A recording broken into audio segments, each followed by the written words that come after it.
특히 주일 예배를 하나님 앞에서 함께 드리겠습니다. 묵상 기도하시겠습니다.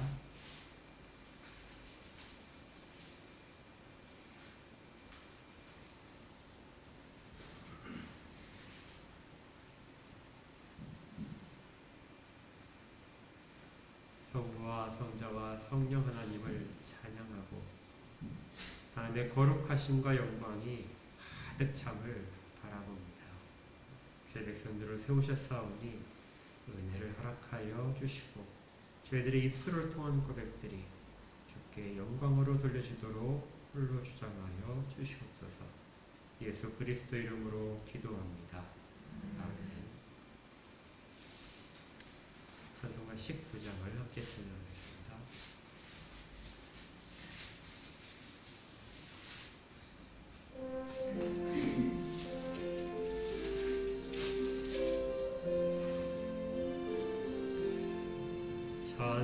찬송하는 소리 있어 사람 기뻐하도다. 하늘하고 지의 이름 거룩하도다. 세상 사람 찬양하자. 거룩하신 하나님께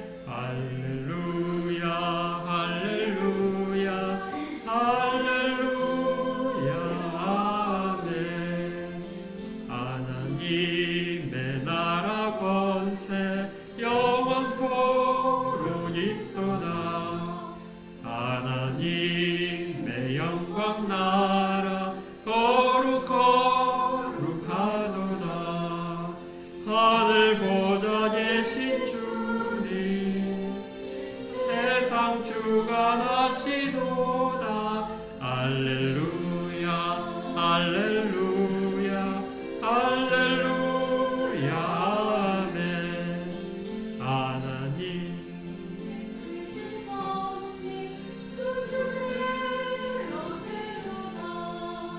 하나님 아버지의 뜻은 거룩하도다.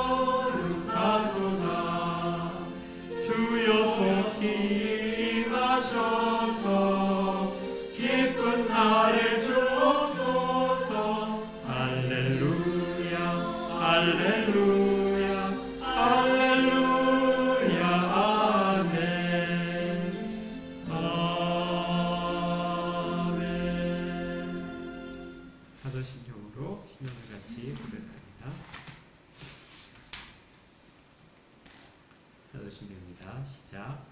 전능하사 천지를 만드신 하나님 아버지를 내가 믿사오니 그의 아들 우리 주 예수 그리스도를 믿사오니 이는 성령으로 잉태하사 동정녀 마리아에게 나시고 본디오 빌라도에게 고난을 받으사 십자가에 못 박혀 죽으시고 장사한 지 사흘 만에 죽은 자 가운데서 다시 살아나시며 하늘에 오르사 전능하신 하나님 우편에 앉아 계시다가 저리로서 산자와 죽은 자를 심판하러 오시리라.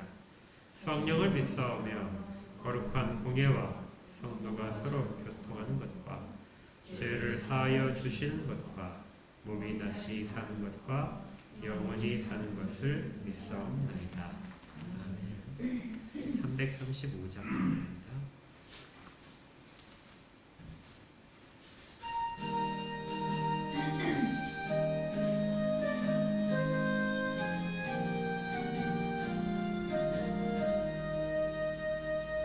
크고 놀라운 평화가 내게 있네. 이 세상에는 없는 평화. 나의 영광을 주께 드립니다. 오 놀라운 나의 우주. 오 놀라운 주.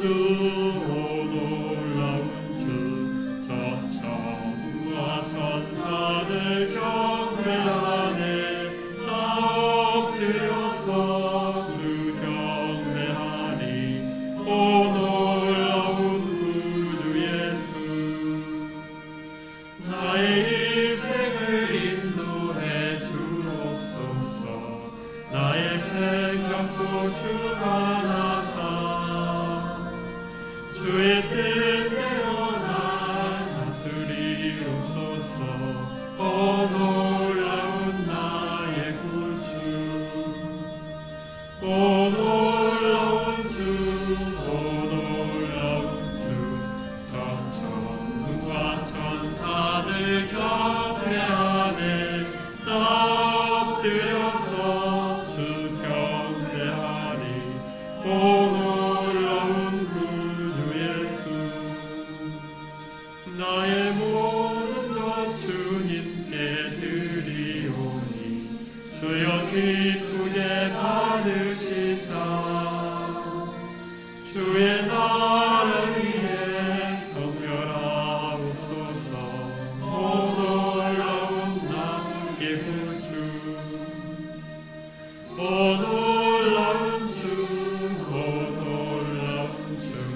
전 천군과 천사들 경배하네 나 엎드려서 주 경배하니. 오 놀라운 구주 예수, 주의 광채가 찬란히 비춰오네 전능하신 왕구세 주여.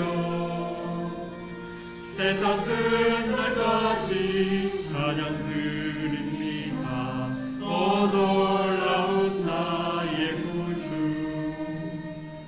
오 놀라운 주, 오 놀라운 주.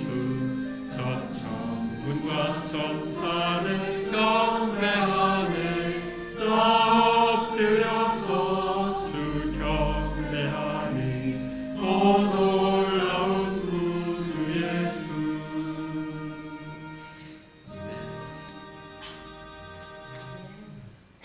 함께 기도하겠습니다.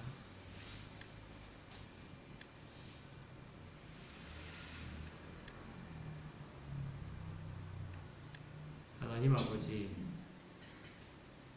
하나님의 이름을 오늘도 부를 수 있게 하시고 주의 사랑을 기억하고 지금도 베풀어 주시는 은혜를 감사드리며 함께 모일 수 있게 하심을 진정으로 감사를 드립니다. 주께서 저희를 택하시고 필요한 은혜들을 허락하시며 그 은혜들을 비로소 깨달아서 주에 대해서 감사의 고백하는 저희들의 어리석음들을 그래도 용납하시고 다시금 주 안에서의 흡족한 은혜를 누릴 수 있도록 그렇게 붙잡아 주시옵소서. 늘상 진리에 대한 사모함이 있게 하셔서 하나님께서 사람들에게 진리를 베풀어 주실 때 그 진리의 말씀들이 귀에 들어올 수 있게 하시고 그걸 통하여 하나님께 나아가는 모두가 되기를 소망합니다. 현실적인 어려움이 있다 할지라도 가장 중요한 것들이 흔들리지 않도록 그렇게 은혜를 붙들어 주시고 주께서 베푸시는 은혜에 또 감사할 만한 마음의 여건들도 주께서 마련하여 주시옵소서. 이 땅에 필요한 것들이 있어서 주께 구하는 모든 음성들을 기억하시고 주께서 예비하신 가장 좋은 것들과 가장 좋은 때 그 일들이 성취될 수 있도록 도우시옵소서. 그를 통하여 이런 일들이 하나님의 은혜를 다시금 깊이 체험하고 또 깊은 고백이 저희들 마음 가운데 우러나게 하시며 또 믿음이 더 굳건해지는 증거를 될 수 있도록 그렇게 사용하여 주시기를 원하고 저희들이 또 마땅히 그걸 받을 만한 자들이 다 될 수 있도록 늘 주 앞에서 겸손하고 엎드리게 인도하여 주시옵소서. 특별히 구할 것은 건강이 좋지 못한 성도들이 많이 있습니다. 하나님께서 특별하게 살펴주시옵소서. 아버지의 그 은혜로운 음성들을 하늘의 가운데 들려주시고 또 주님의 그 치유의 역사들이 이 시간에도 일어나게 하셔서 아픈 부위마다 회복되게 하시고 통증들이 사라지게 하시고 잘못된 세포들이 말끔하게 치유될 수 있도록 그렇게 인도하여 주시고 역사하여 주시옵소서. 그래서 건강해진 몸으로 주를 찬양하고 하나님 말씀을 가까이 하는 귀한 애들을 체험하도록 인도하여 주시고 서로 이 모든 결과들을 나눌 수 있는 은혜의 순간들도 소망하게 도와주시옵소서. 이 땅의 모든 자들을 기억하시고 그들이 다 하나님을 영화롭게 하는 그 자리에 서기를 소망합니다. 위정자들로부터 백성의 가장 낮은 까지도 주님께서 보호하시고 인도하시고 하나님을 경외하며 그들 가운데 다 충만하도록 도우시옵소서. 그곳에 나가서도 주의 말씀을 전하는 모든 자들도 기억하시고 어디에 있든지 간에 주의 예수의 이름을 부르며 주를 사랑하는 모든 자들 가운데 하나님 약속하신 은혜들이 오늘도 그리고 영원까지 함께 있기를 기원합니다. 하나님께서 붙들어 주셔서 그 길을 다 같이 가도록 그렇게 도와주시옵소서. 주의 말씀을 오늘도 받고자 합니다. 말씀으로 저희들을 인도하옵소서. 말씀만이 드러나게 하셔서 주의 뜻이 저희들 가운데 깊이 새겨지도록 인도하옵소서. 예수 그리스도 이름으로 기도합니다. 아멘. 하나님 말씀 같이 받도록 하겠습니다.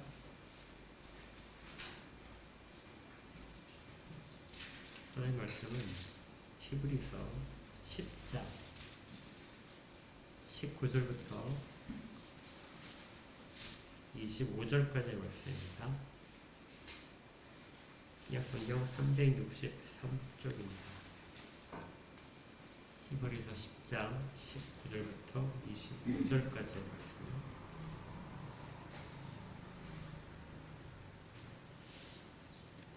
같이 읽도록 하겠습니다. 시작. 그러므로 형제들아 우리가 예수의 피를 힘입어 성소에 들어갈 담력을 얻었나니 그 길은 우리를 위하여 휘장 가운데로 열어놓으신 새로운 살길이요 휘장은 곧 그의 육체이니라. 또 하나님의 집 다스리는 큰 제사장이 계시네. 우리가 마음의 뿌림을 받아 악한 양식으로부터 벗어나고 몸은 맑은 물로 씻음을 받았으니 참 마음과 온전한 믿음으로 하나님께 나아가자. 또 약속하신 이는 믿으시니 우리가 믿는 도리의 소망을 굳게 잡고 서로 돌아보아 사랑과 선행을 격려하며 모이기를 패하는 어떤 사람들의 습관과 같이 하지 말고 오직 원하여 그날이 가까움을 볼수록 더욱 그리하자. 아멘. 36절 39절까지도 같이 들어보겠습니다. 36절 읽겠습니다. 시작. 너희에게 인내가 필요함은 너희가 하나님의 뜻을 행한 후에 약속하신 것을 받기 위함이라. 잠시 잠깐 후면 오실 이가 오시리니 지체하지 아니하시리라. 나의 의인은 믿음으로 말미암아 살리라. 또한 뒤로 물러가면 내 마음이 그를 기뻐하지 아니하리라 하셨느니라. 우리는 뒤로 물러가 멸망할 자가 아니요 오직 영혼을 구하는 데에 이르는 믿음을 가진 자니라.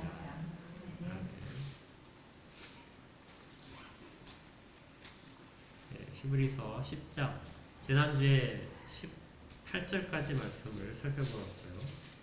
오늘은 19절부터 25절까지의 말씀을 중심으로 하나님의 말씀을 같이 상고하겠습니다. 제가 판단하기에는 히브리서 10장이 가장 중요한 장인 것 같아요. 왜냐하면 이 10장을 두 부분으로 나눌 수 있거든요. 18절까지가 앞부분이고 19절부터가 뒷부분입니다. 그래서 앞부분까지의 설명을 바탕으로 해서 이제 뒷부분이 전개가 되기 때문에 그렇습니다.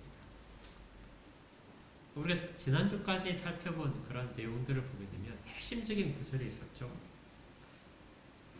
기억나시는 단어. 이 앞의 내용들을 다 살펴본다면 어떤 내용이랄까요?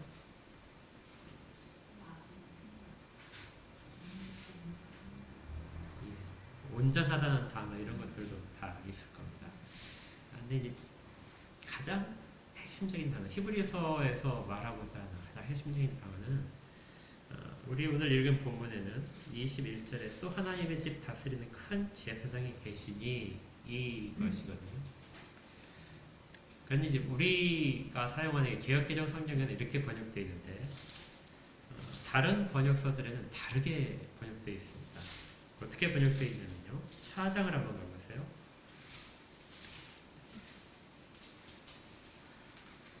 4장 14절입니다. 4장 14절 한번 다시 읽을까요? 시작. 그러므로 우리에게 우리에게 큰 대제사장이 계시니 승천하신 이 곧 하나님의 아들 예수시라.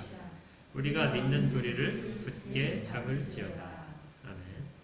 자, 그게 그러므로 우리에게 큰 대제사장이 계신다 하는 이 말을 21절, 우리가 10장 21절에는 이렇게 번역되는 거, 또 하나님의 집 다스리는 큰 대제사장이 계시니, 이 말에 우리에게라는 말이 생략되는데 다른 번역서들은 우리에게라는 말을 집어넣습니다. 그래서 4장 14절과 똑같은 내용이다 이렇게 이야기를 하고 있어요.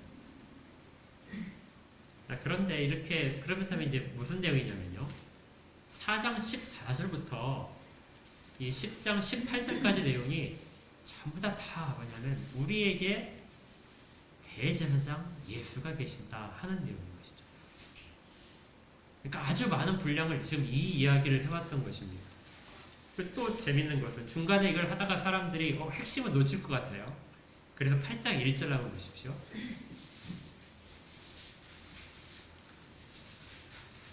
8장 1절에도 중간에 한번 다시 집어넣습니다. 8장 1절도 한번 같이 읽고요. 시작. 지금 우리가 하는 말의 요점은 이러한 대제사장이 우리에게 있다는 것이라. 그는 하늘에서 지극히 크신 이의 보좌 우편에 앉으셨으니. 그러니까 히브리서의 절반은 이 이야기에 사실은 다 쏟아져 있었습니다. 그리고 10장은 앞부분까지 그 이야기를 하고 뒷부분에 이제 그걸 바탕으로 해서 다른 이야기를 전개시켜 주는 것이죠. 그래서 여러분들도 이 이야기를 히브리서에서 말하는 이 이야기, 이 단어, 그러므로 우리에게 큰 대제사장이 계시니, 이 말을 꼭 기억을 했으면 좋겠습니다. 히브리서의 출발점은 여기거든요. 성경마다 이 강조하는 부분이 조금씩 다 다릅니다. 그렇죠? 어떤 성경은 우리가 죄인인 부분에서, 세상이 얼마나 악하냐는 부분에서 출발할 수도 있고요. 다른 성경은 우리가 얼마나 영화로운 존재냐 하는 부분에서 출발할 수도 있습니다. 그런데 적어도 히브리서는 출발점 자체가 달라요. 출발점 자체가 우리에게 있는 대제사장 예수 그리스도, 이분이 지금도 있다 하는 데에서 온 출발점을 잡고 있는 것이죠. 그래서 히브리서는 다른 성경과 좀 관점이 다르다고 제가 한번 말씀을 드렸었습니다. 그렇다면 이제 이 히브리서에 말한 이 핵심이 과연 우리한테 어떻게 다가오느냐 하는 문제를 우리가 이제 짚어봐야 돼요. 이 말을 들으셨을 때 이것이 우리의 고백이 되느냐 하는 부분이 출발점이라는 것이죠. 여러분들은 어떻게 받으십니까? 지금 우리에게 대제사장이 계신다. 나를 대신하는 대제사장이 지금 계신다. 그분이 바로 예수 그리스도다.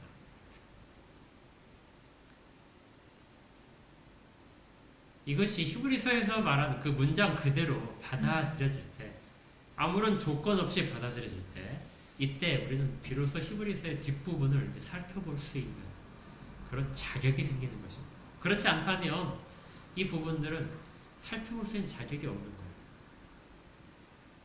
우리가 요한계시록을 지금 그 오후에 쭉 보고 있지만, 요한계시록에서 7 교회에 보낸 편지에서 뒤에 책망하는 것도 있고 이기는 자에게는 하고 약속하는 부분도 있습니다. 그런 모든 것들은 앞에를 전제로 하는 거예요. 7 교회에 속해 있는 성도들에게 전해지는 말입니다. 성도가 아닌 사람들에게는 그 말 자체가 전혀 의미가 없는 것이죠. 똑같이 히브리서의 뒷부분, 오늘부터 살펴볼 이 뒷부분은 이러한 전제, 우리에게 대제사장 예수 그리스도가 계신다, 나의 제사장이다 하는 고백과 인정이 없다면 뒷부분은 아무리 그것이 믿음에 대해서 우리가 받아들이고 싶어하고 의지하고 싶어하는 부분이 있다 할지라도 대제사장 예수 그리스도가 지금 나의 제사장이 되어서 계신다 하는 말의 고백이 없다면 전혀 허황된 것을 붙잡는 것입니다.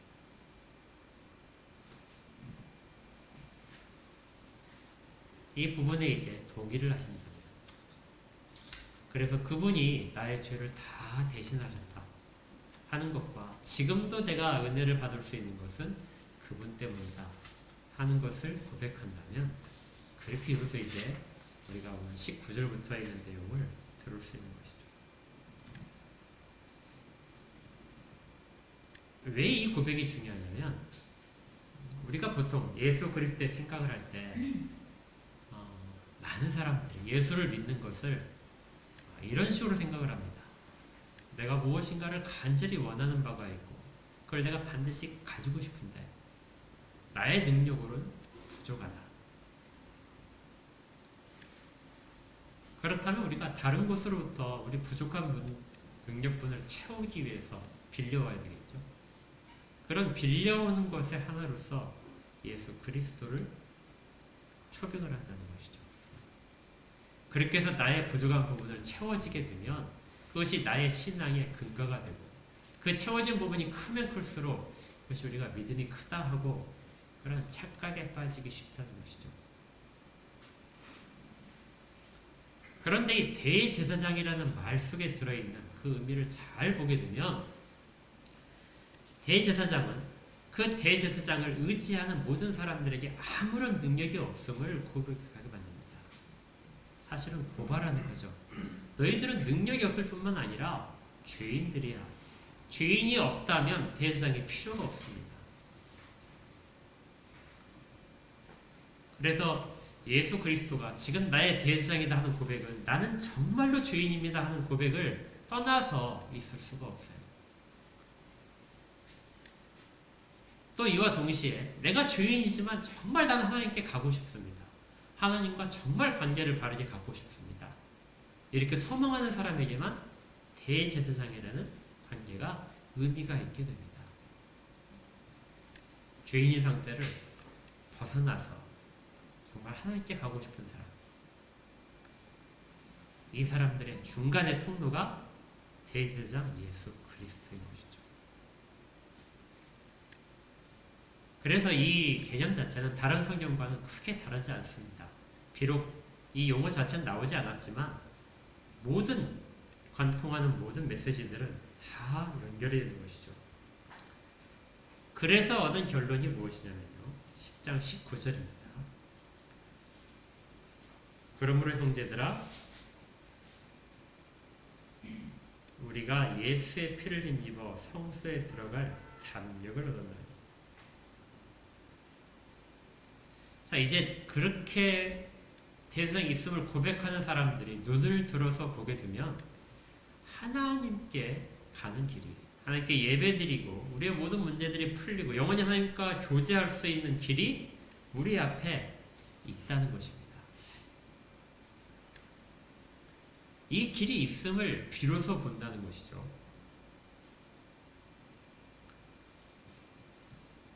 주님이 하신 일들은 길을 열어놓으신 것입니다. 여러분들이 지금 여러분들의 인생 앞길에서 하나님께 나아가는 길이 열려있다고 그렇게 체험을 하십니까? 지금까지 모든 사람들 앞에 다 하나님께 나아가는 길이 다 막혀 있었다고 그랬어요. 이 땅에 성소가 있었던 것은, 성막이 있었던 것은 하나님께 나가는 길이 막혀 있었다는 것인데 예수께서 이 땅 가운데 오셔서 죽으시고 우리를 위해서 모든 피를 흘려서 대속해 주신 그 결과로 말미암아 지금 그 모든 벽이 사라지고 하나님께 나아가는 길이 열려있다. 그걸 보고 있느냐? 자, 그걸 보고 있다면 그 다음에 이제 우리가 무엇을 해야 되는가 하고 우리의 결심을 요청하는 것입니다. 22절을 보세요. 자, 여기에 핵심이 있습니다. 우리가 마음의 뿌림을 받아 악한 양식으로부터 벗어나고 몸은 맑은 물로 씻음을 받았으니 이것이 지금까지 대제사장 예수 그리스도가 대신 해주신 일이죠. 참 마음과 온전한 믿음으로 어떻게 하자고요? 하나님께 나아가자. 그러니까 이전의 삶과 다르게 이전은 자기를 위하여 살았다면 이제 이 은혜를 체험하게 되면 이제는 뭐라고요? 하나님께 나아가는 삶을 사는 것이다. 그러니까 우리가 이 땅에서 성도로서 살아가는 모든 일들은 다 하나님께 나아가는 길이라는 것입니다. 열려있는, 우리 앞에 보여진 하나님께 나아가는 열려있는 길을 통해서 나아가는 것이 이 땅에서의 성도들의 삶이라는 거예요. 그래서 19절에 있었던 성소에 들어가자 하는 말과 그 다음에 22절에 있는 것처럼 하나님께 나아가자는 말은 사실은 같은 말입니다.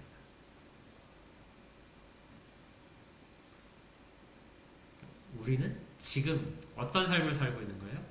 하나님께 나아가는 삶을 살고 있는 것입니다. 우리가 세상에 나가서 직장에서 근무를 하고 사람들을 만나서 이야기하고 하는 모든 것들을 다 방향성이 어디로 맞춰져야 되냐면 하나님께 나아가는 곳으로 맞춰져야 됩니다. 다시 말하면 성소에 들어가는 곳을, 하늘 성소에 들어가는 곳을 우리가 지금 하고 있는 것입니다. 자, 그렇다면 우리가 이제 어떤 일들을 구체적으로 해야 그 삶이 하나님께 나아가는 삶이 될 수 있을까요? 제가 요즘 이제 다른 프로그램에서 이제 교육을 받고 있는데 거기에 이런 것이 있었어요.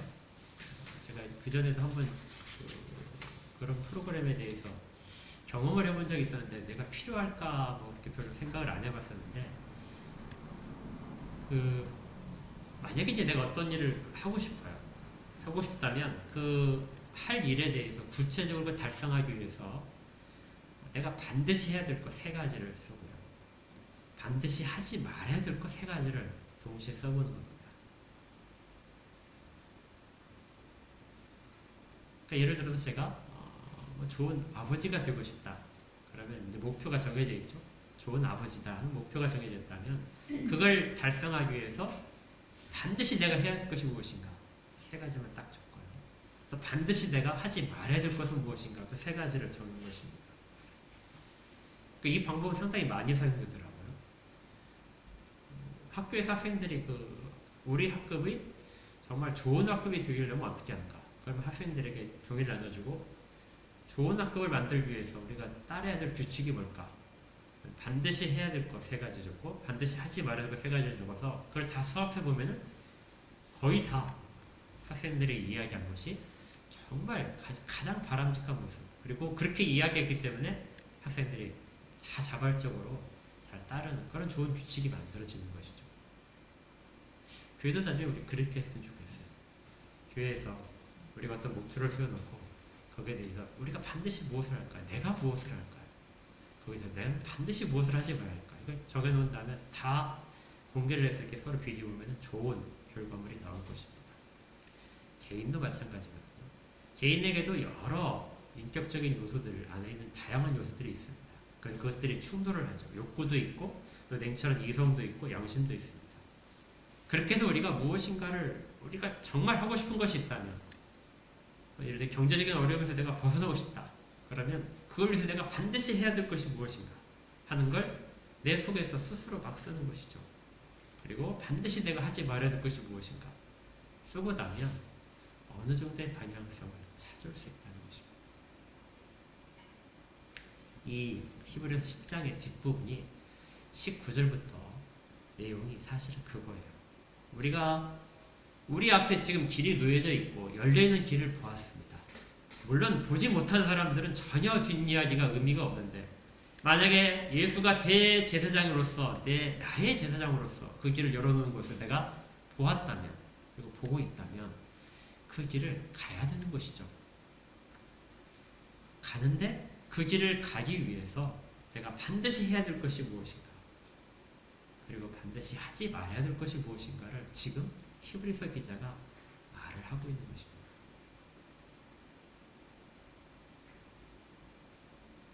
여러분도 나중에 이 방법을 삶에서 한번 적용을 해보십시오. 저도 한번 해봤더니 굉장히 유익하더라고요. 내가 무엇이 뭔가 이미 알고 있는 것들인데 확실하게 정리가 되고 의지를 다지는데 상당한 길잡이가 될 수도 있어요. 22절을 한번 다시 한번 보세요. 22절에 우리가 마음의 뿌림을 받아 악한 양심으로부터 벗어나고 몸은 맑은 물로 씻음을 받았으니. 우리 번역 성경에는 이 부분이 나타나지 않았는데요. 다른 번역 성경에는 여기에 뭐라고 되어 있냐면 이미라는 단어가 들어있습니다.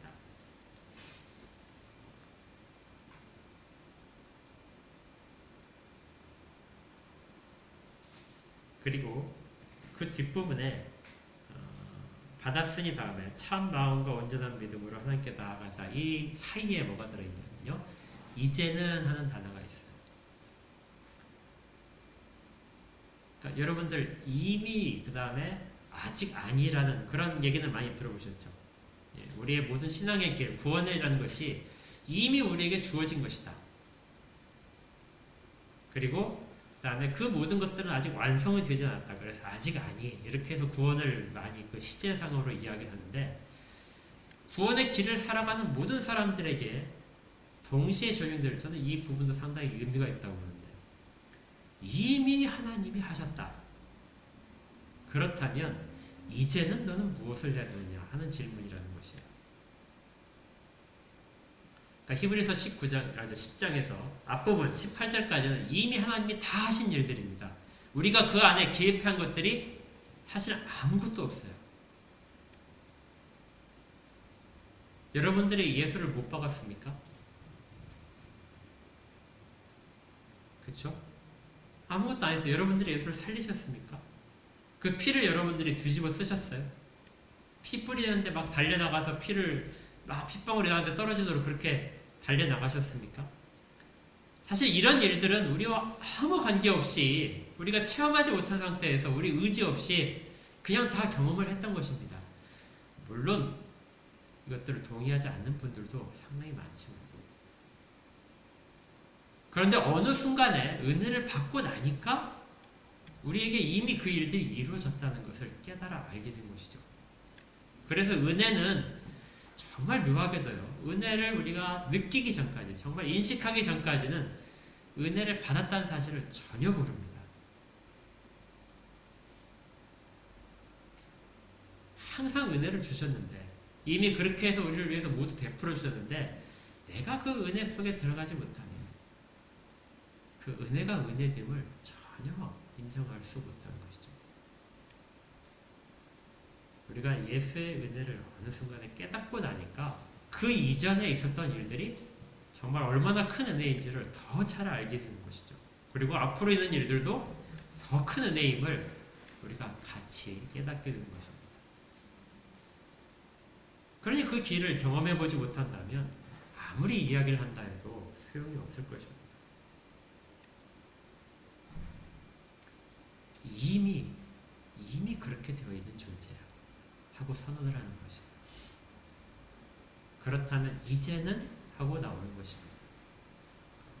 근데 만약에 보십시오. 만약에 문장을 바꿔서 이미 그렇게 되어 있다는 부분을 여러분들이 모르신다면 이미 너는 악한 양심으로부터 벗어난 존재야. 이미 너의 몸은 맑은 물로 씻었어. 그런데 이렇게 아무리 이야기를 해준다 할지라도 자기가 그것을 받아들이지 않는다면 이제는 하는 부분은 전혀 한 걸음도 디딜 수가 없는 것이죠. 이런 이야기 들어보셨을까요? 만약에 저는 하나님의 아들입니다 하고 이야기를 한다면 여러분들 어떻게 생각하세요? 당연한 일이죠. 근데 제가 밖에 나가서 다른 사람한테 제가 하나님의 아들입니다 하고 이야기한다면 다른 사람들이 뭐라고 할까요? 약간 이상한 사람 아니야? 이렇게 마음을 볼 겁니다. 실제로 제가 옛날에 아주 한 몇십 년 전일 거예요. 어떤 사람이 막 다니면서 나는 하나님의 딸이야 하고 막 다니는 거예요. 저도 교회를 다니지만 그 사람을 보고는 저 사람 심각한데? 어떻게 저기저기 됐을까? 뭐 이렇게 생각을 했었어요. 근데 지금 와보니까 사실 우리가 그런 상황이 우리 가운데 이미 있어야 되는 것인데 우리가 앞에도 사도신경을 통해서도 고백했지만 우리가 고백할 때는 항상 뭐죠? 하나님 아버지라고 고백하잖아요. 주기도문도 마찬가지고 제가 기도할 때도 하나님 아버지 하고 시작을 합니다. 부를 때 하나님 아버지라고 부르는데 근데 저는 스스로 뭐죠? 하나님의 아들이라는 생각을 해야 되는데 입으로는 그렇게 말하지만 하나님의 아들로서의 그런 것들을 자부심이나 그런 것들을 잘 하지 않는다는 것이죠.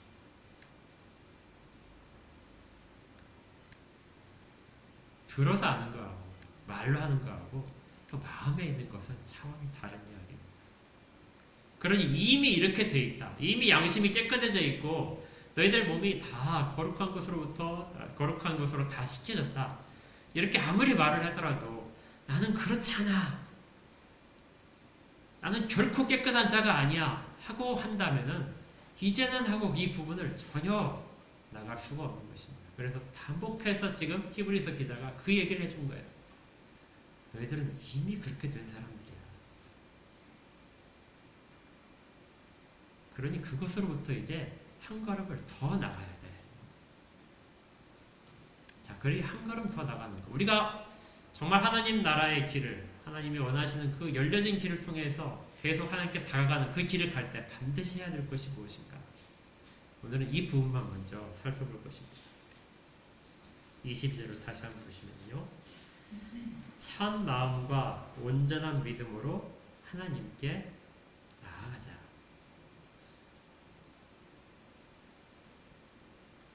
뭐 한다고요? 참 마음과 온전한 믿음으로 나아가자. 우리의 마음까지도, 아까 말씀드렸잖아요. 입술의 고백만이 그런 것이 아니라 우리의 마음까지도 그 부분을 절실하게 다 느껴야 되는 것입니다. 의식하는 바리새인처럼 행동으로는 거룩하게 보이지만 마음은 그렇지 않은 자. 입술로는 고백하지만 마음은 고백에 따르지 않은 자. 그런 것으로부터 벗어나자 하는 것입니다. 또 있어요. 온전한 믿음이다. 온전하냐는 말, 히브리서 기자가 굉장히 좋아한다고 그랬죠. 어느 하나 하나님께서 받으시기에 부족하지 않은 상태. 그러한 믿음으로 가자. 지식적으로도, 그리고 우리가 의지하는 소망의 굳건함으로도 전혀 부족하지 않게 그렇게 나아가자. 그 다음에 23절에 또 있습니다. 또 약속하신 이는 미쁘시니 우리가 믿는 도리의 소망을 움직이지 말며 굳게 잡자. 우리가 그 믿는 것이 우리의 확신 가운데 있는 것이 아니라 그 근거는 하나님께 있는 것입니다. 언제나 말씀드렸잖아요. 우리의 소망은 우리가 만들어낸 환상이 아니라고. 우리의 믿음은 환상을 붙잡는 것이 그 믿음이 아니라 실제로 이미 이루어진 일. 그것이 우리의 소망이라고. 그 소망을 붙잡는 것이 바로 믿음의 정체고요.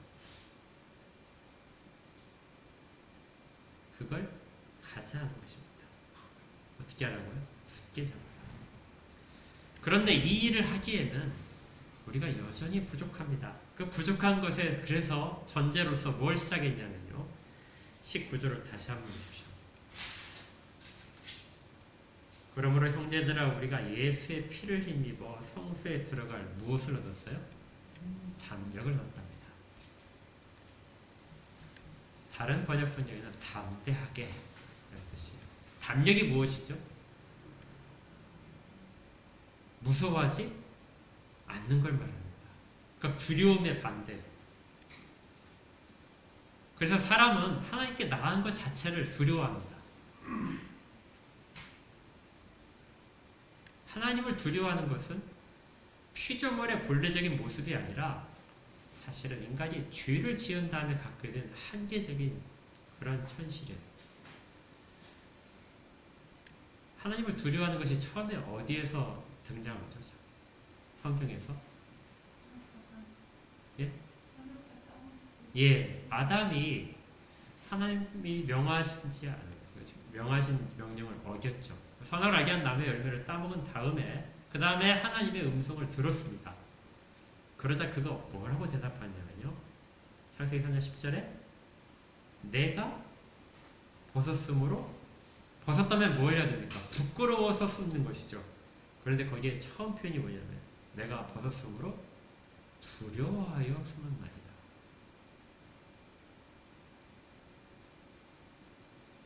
하나님의 명령을 어긴 다음에 그가 벗었다는 걸 알았습니다. 이 벗었다는 것은 이제 계속해서 성경 전체에서 우리에게 의롭지 않다는 그런 그 상징으로서 등장합니다. 의름이 없는 모든 자들은 다 어떻게 돼요? 하나님 앞에서 하나님의 음성을 듣는 순간 두려워하는 것이죠. 그래서 인간의 현실이 모두가 다 두려워하는 것입니다. 하나님이 친히 시내산에서 이스라엘 백성들에게 말씀하실 때도 우리가 두려워서 못하겠습니다 하고 그렇게 사정을 해줄 정도로 하나님을 만나는 것 자체가 두려움의 그런 근원이었던 것입니다. 그런데 지금 뭐라고 말씀하시나요? 우리가 예수 그리스도의 피를 힘입어 성소가 들어갈 때 어떻게 하라고요? 두려워하지 말아라. 더 이상 죄가 너희들을 관여할 수가 없다. 너희는 이미 깨끗해진 존재다. 그래서 하나님 앞에 서는 것을 두려워하지 말아라. 그러니까 우리 앞에 길이 있는데 길을 가는 것을 두려워하지 말라는 것입니다. 나는 죄인인데요. 나는 지금 이렇게 하는데요. 그걸 두려워하지 말라는 것입니다. 그 모든 것들을 넘어서 그 길을 열어주신 거예요. 보게 하신 것입니다. 이 또 담력이란 말은 다른 뜻이 있는데요. 이게 뭐냐면 두려워한다는 것에 멈추지 않고 권리라는 뜻이 있습니다. 뭐라고요? 권리예요. 전혀 아무 관계가 없는 것처럼 보이는데 예수 그리스도께서 우리에게 주신 것은 하나님께 나아갈 수 있는 권리를 주신 것입니다. 이 부분이 상당히 중요해요. 요한일서에 보게 되면 이렇게 돼 있어요. 요한일서 5장 14절 15절 제가 읽어드리겠습니다. 잘 들어보십시오.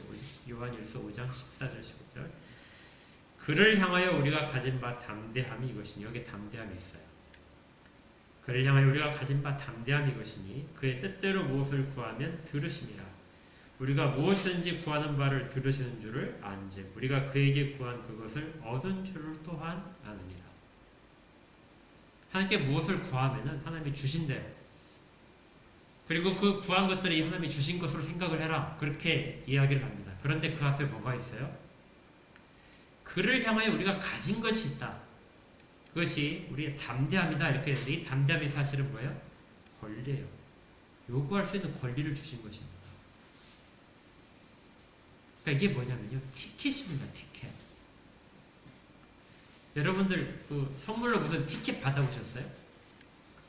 예. 티켓 받아서 무슨 커피 교환권 이렇게 받아보면 가서 달라고 하면 그 사람들이 어떻게 하죠? 당연히 주죠. 이게 담대함입니다. 줄까 말까? 의심하지 않고요. 이게 과연 효력이 있을까? 의심하지 않는 겁니다. 그 사람들은 당연히 그것을 주도록 되어 있으니까 그건 나의 권리로서 있는 것이에요. 하나님이 우리에게 주신 것이 예수 그리스도 통해서 우리에게 주신 것이 바로 이 권리라는 겁니다. 하나님 앞에 나와라. 나올 수 있는 권리를 주셔서 두려움 없이 갈 수 있는 거예요. 우리가 구할 수 있는 것입니다. 권리증이 우리에게 있습니다. 이 누가복음 15장에 우리가 몇 번 살펴봤지만 이 비유도 사실은 이 권리에 대한 이야기가 돼요. 누가복음 15장 하게 되면 돌아온 탕자 이야기가 기억나실 겁니다. 돌아온 탕자에서 사실은 둘째 아들도 첫째 아들도 모두가 다 이 담대함이 없어요. 근데 거기 담대함이라는 단어 자체가 나오지 않습니다. 둘째 아들은 아버지의 재산을 갖고 멀리 나가서 다 협의를 했죠. 그래서 집으로 돌아가서 내가 종처럼 살아야 되겠다 하고 그렇게 다짐하라고 왔습니다. 그렇지 아버지는 그를 뭐로 하죠? 아들로서 받아주시죠. 죽은 자가 살아왔다. 종 한 명이 들어왔다가 아니라 죽은 내 아들이 살아 들어왔다 하고 받아주십니다. 거기에 대해서 첫째 아들이 매우 불만을 갖죠. 내가 있을 때는 아버지가 잔치 한 번도 베풀어 주지 않았는데 저 아버지의 재산을 다 버린 저 자식이 오니까 잔치를 베풀어 주지 하면서 마음에 서운해가지고 그 잔치 자리에 들어오지도 않습니다. 아버지는 이것이 다 네 것이 아니냐. 사실은 둘 다 아버지 앞에서 담대함이 없었습니다. 담대함이 없다는 얘기는 자기가 가진 권리를 모르는 거예요. 아들이라는 권리, 재산으로서 한정되는 것이 그 아들이라는 권리가 아니라는 겁니다. 재산을 다 버렸어도 둘째 아들은 여전히 뭐예요? 아버지의 아들이에요. 아무리 방탕하게 살았어도 여전히 아들이라는 권리가 남아있는 겁니다. 돌아가면 다시 그 권리에 합당한 대우를 받게 되는 거예요. 첫째 아들도 그랬죠. 첫째 아들도 당연히 첫째 아들로서의 권리를 갖고 있습니다. 그런데 그는 권리는 있는데 그 권리를 한 번도 자기가 누리지 못했던 거예요. 그러니까 그도 역시 담대하지 못한 것입니다.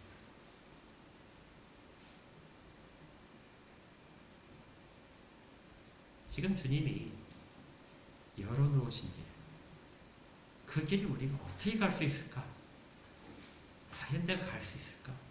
나의 이렇게 부족한 모습으로 우리에게 뭐가 없는 것이죠?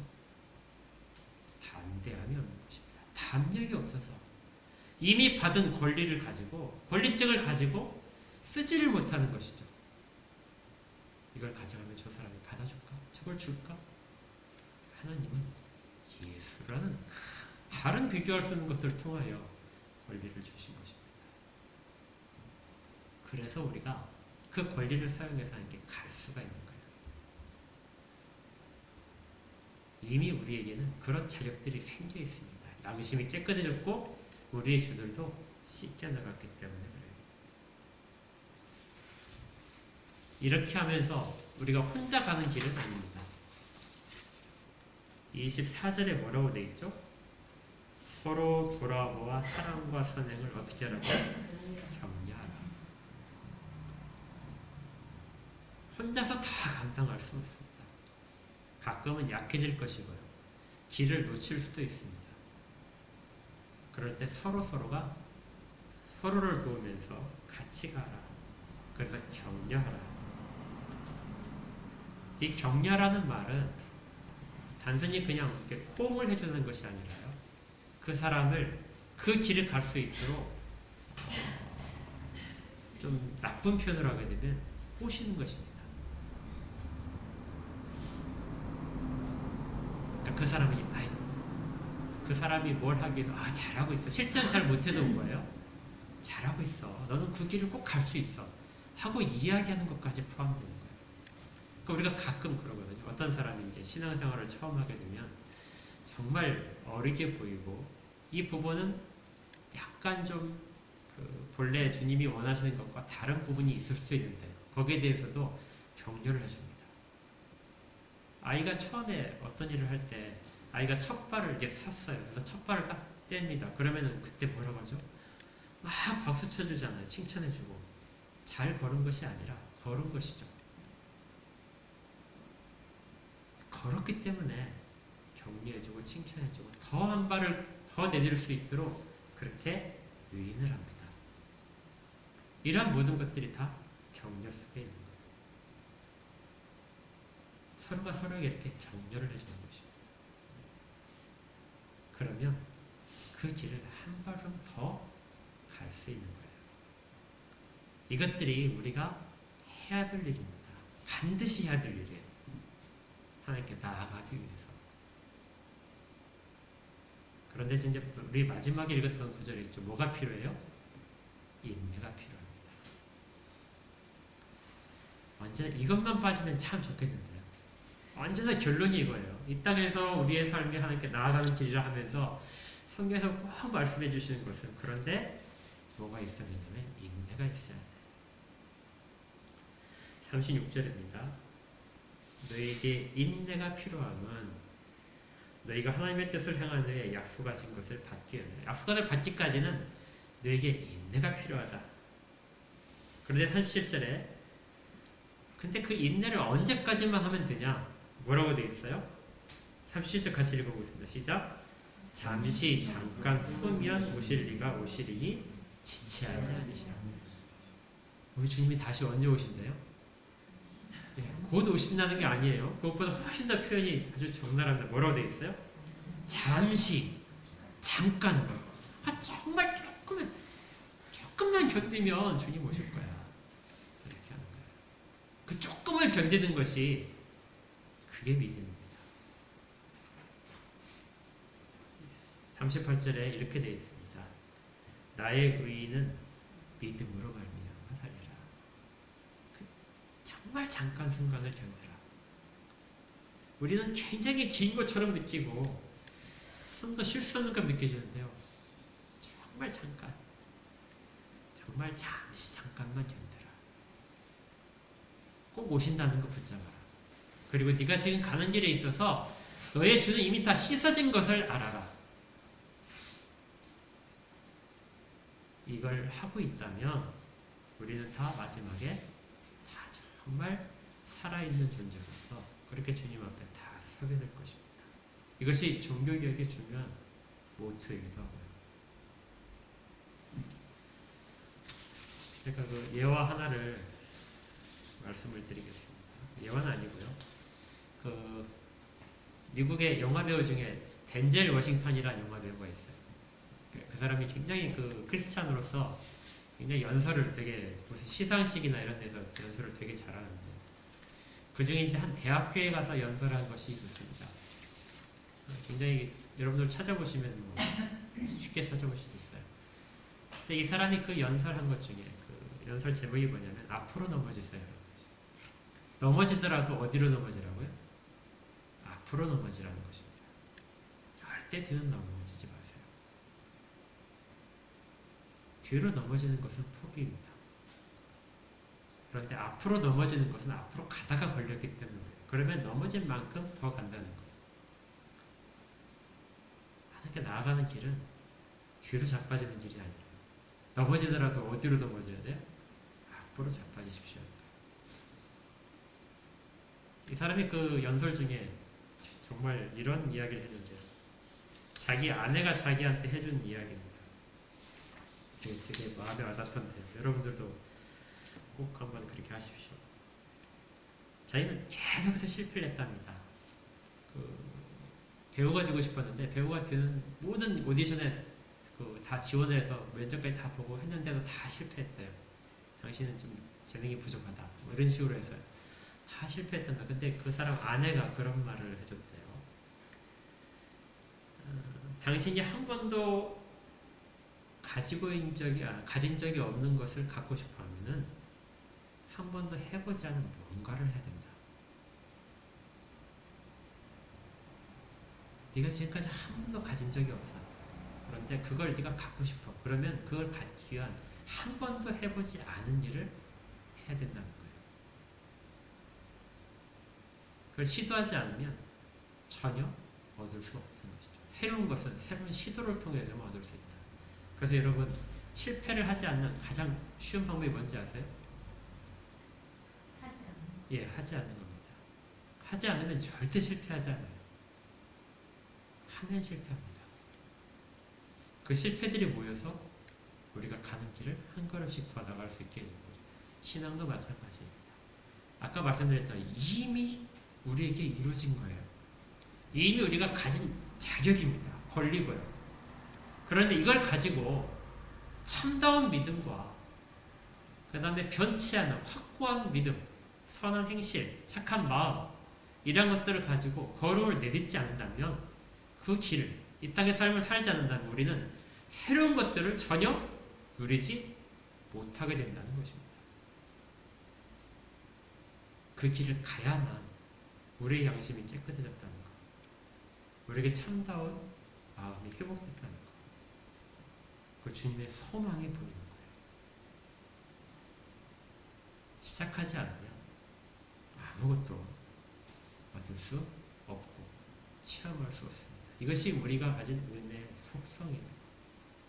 은혜 속에 들어가기 전에는 은혜를 모릅니다.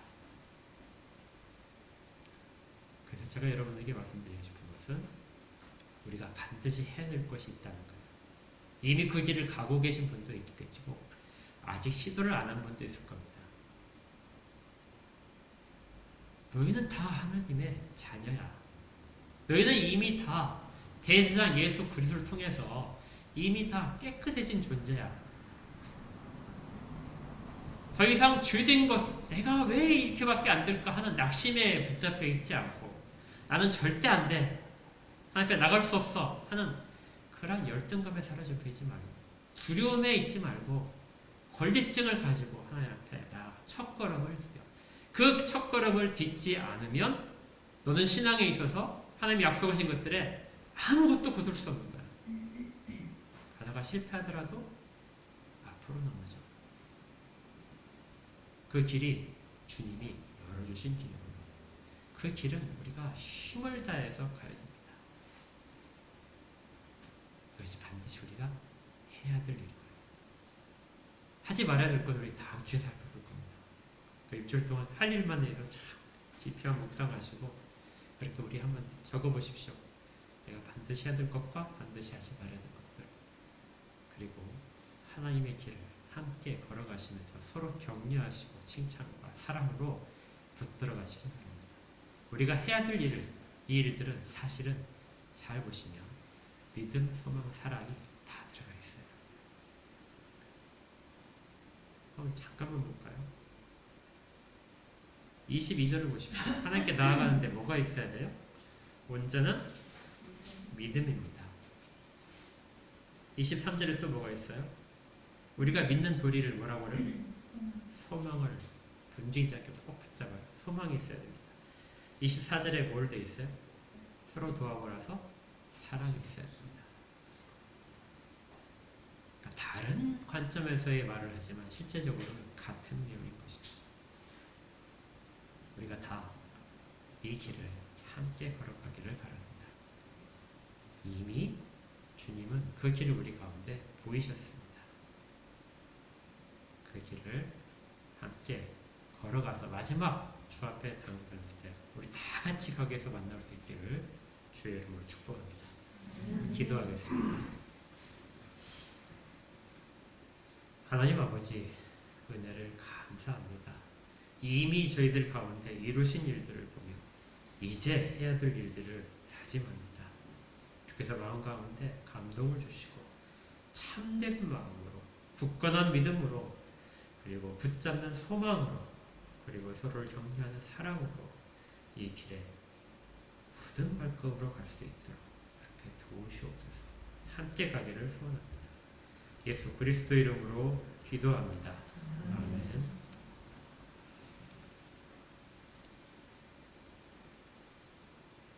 찬송가 433장입니다.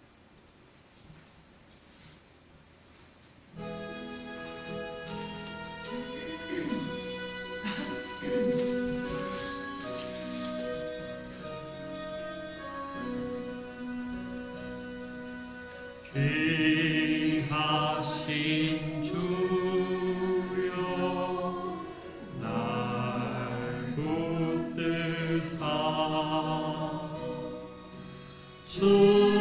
주께로 날마다 더 가까이 저 하늘 나라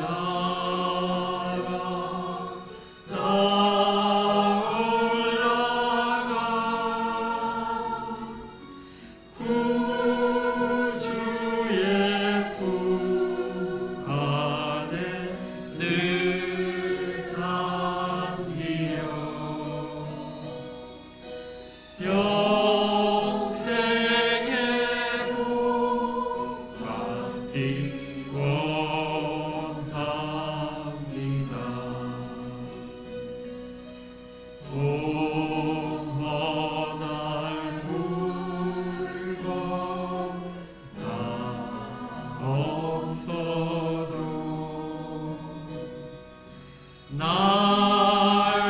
날마다 주께로 더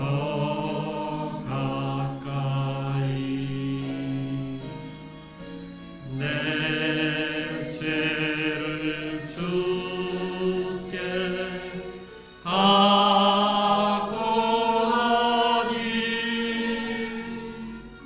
주님의 보혈로 날 씻으사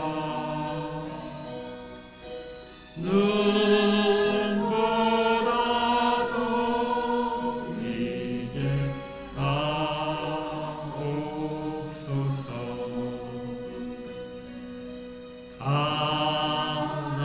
안악한 마음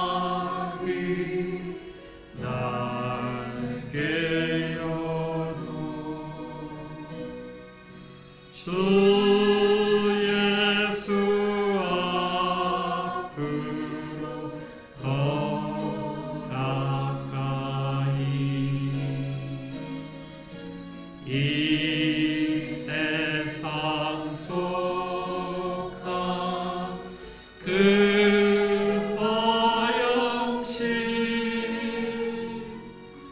또 추한 생각을 다 버리니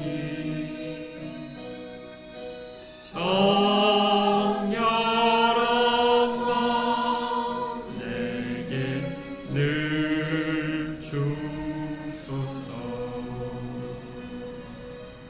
이 세상 내가 살동안에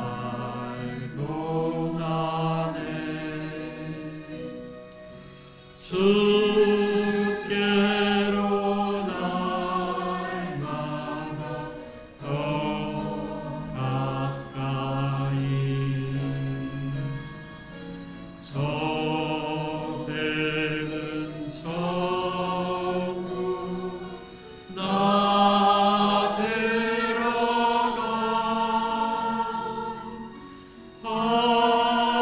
한없는 복락을 다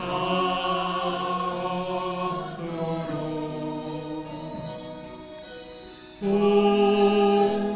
풍성한 은혜를 주옵소서.